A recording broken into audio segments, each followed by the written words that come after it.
पेड़ पौधा उन दिनों शायद मनुष्यों का आज का संख्या जितना नहीं था, लेकिन पेड़ पौधे आज हम जंगलों में जो पशु पक्षियों को देखते हैं, जो पिंजरा में जिनको लाया गया शायद उनको हम अपने से ट्रीटमेंट करते हैं, लेकिन जो जंगलों में घूमते हैं उनको कौन ट्रीटमेंट करता है? हाँ, उसी उन दिनों ये आयुर्वेद, जिसका आयुर्वेद नाम अभी हम देते हैं, उसे जड़ी बूटी कहते थे। जड़ी बूटी ही एक माध्यम था जिससे मानव समाज को जरूरत के समय रोग करने के लिए पर्याप्त था। इसीलिए मैं आज कहना चाहती हूँ, हम आज अर्बनाइजेशन में ज्यादा विश्वास करते हैं। अर्बनाइजेशन मीन्स बिल्डिंगें, रोड, रास्ता, गाड़ी, मोटर।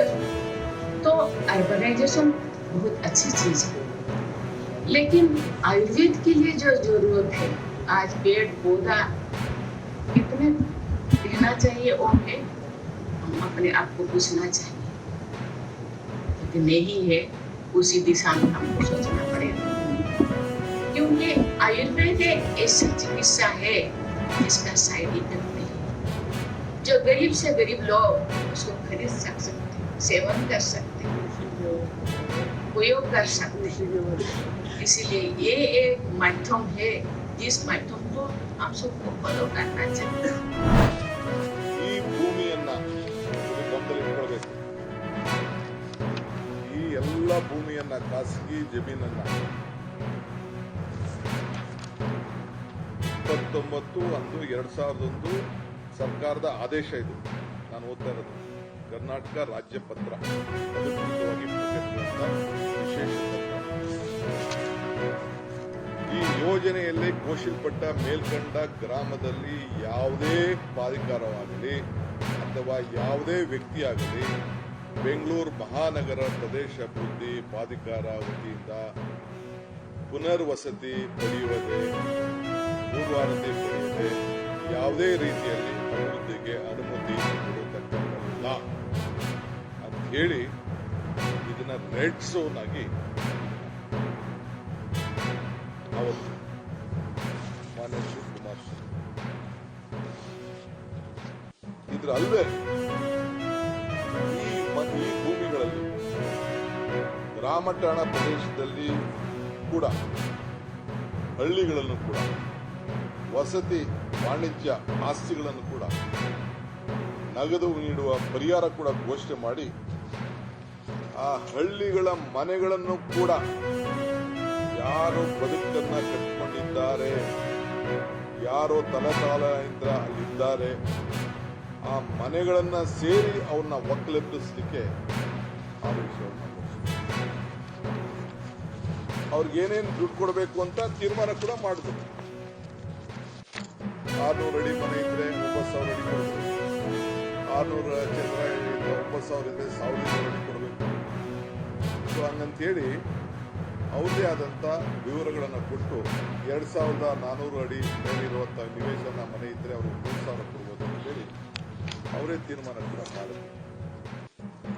ಅದಲ್ಲದೆ ಪ್ರೈವೇಟ್ ಡೆವಲಪರ್ DLFಗೆ ಪತ್ರ ಕೂಡ ಬರ್ಸಿದ್ರು.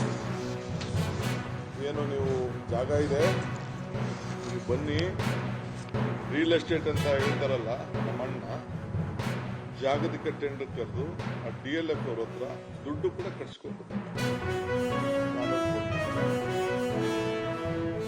ಯಾರು 16/11/2007 ಟಿವಿಲಿ ಹೇಳಿದ್ದಾರೆ. ಪಾಪ ಡೆಲ್ಲಿಯಿಂದ ಆರೋಗ್ಯ ಕೆಟ್ಟ ಕೂಡ ಪಾಪ ಟಿವಿಯಿಂದಾನೆ ಹೇಳಿದ್ದಾರೆ. ನಾನೇ 8,000 ಕೂಡ ಕೇಳಿದ್ದೀನಿ ಆ ರೈತರಿಗೆ ಅಂತ ಹೇಳಿದ್ದೆ.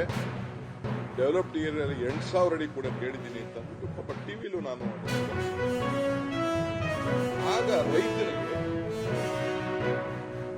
22 ಲಕ್ಷ ರೂಪಾಯಿಯಿಂದ ಕೃಷಿಗೆ ಭಾಗ ಆಯ್ತು 25 ಲಕ್ಷ ರೂಪಾಯಿವರೆಗೂ ಕೂಡ ಕೊಡಬೇಕು ಅಂತೇಳಿ ಅವರು ಅದು ಜಮೀನಿಗೆ ಫಿಕ್ಸ್ ಮಾಡಿ. ಇದು ಸರ್ಕಾರದ ಆದೇಶ ಕೂಡ ಇದೆ. ಅವ್ರಿಗೆ 8,000 ಅಡಿ ಕೊಡಬೇಕು ನೀವು ಪರಿಹಾರ ಕೂಡ ಅಂತೇಳಿ ಅವ್ರಿಗೆ ತಿಳಿಸಿದ್ದಾರೆ. ಇದಕ್ಕೆಲ್ಲ ಸರ್ಕಾರದ ಅಧೀನ ಕಾರ್ಯದರ್ಶಿಗಳಿಗೆ ಸರ್ಕಾರದ ಏನು ಮುಖ್ಯಮಂತ್ರಿಗಳು ಏನು ಅವರ ಆದೇಶ ಮೇರೆಗೆ ಆದೇಶವನ್ನು ಅವರು ಬಂದಿದ್ದಾರೆ. DLF ಒಂದು ಲೆಟರ್ ಕೂಡ ಬರೆದು ನೀವು ನಮಗೆ ಸೆಕ್ಯೂರಿಟಿ ಡಿಪಾಸಿಟ್ ಕಟ್ಟಬೇಕು, ಒಟ್ಟು ಸುಮಾರು 100 ಕೋಟಿ ಒಂದು ಕಡೆ 200 ಒಂದು ಕಡೆ ಸರಿ 300 ಕೋಟಿ 15 ದಿನದೊಳಗೆ ಕೊಡಬೇಕು ಅಂತೇಳಿ 100 ಕೋಟಿ ಫಿಕ್ಸೆಡ್ 300 ಕೋಟಿ 15 ದಿನದಲ್ಲಿ ಕಟ್ಟಬೇಕು ಅಂತೇಳಿ ಅವ್ರಿಗೆ ಲೆಟರ್ ಆಫ್ ಇಂಟೆಂಟ್ ಮಾಡಿ ಈ 15 ದಿನದಲ್ಲಿ ಅಗ್ರಿಮೆಂಟ್ ಮಾಡ್ಕೋಬೇಕು ಅಂತೇಳಿ ಮಾಡಿದ್ದಾರೆ.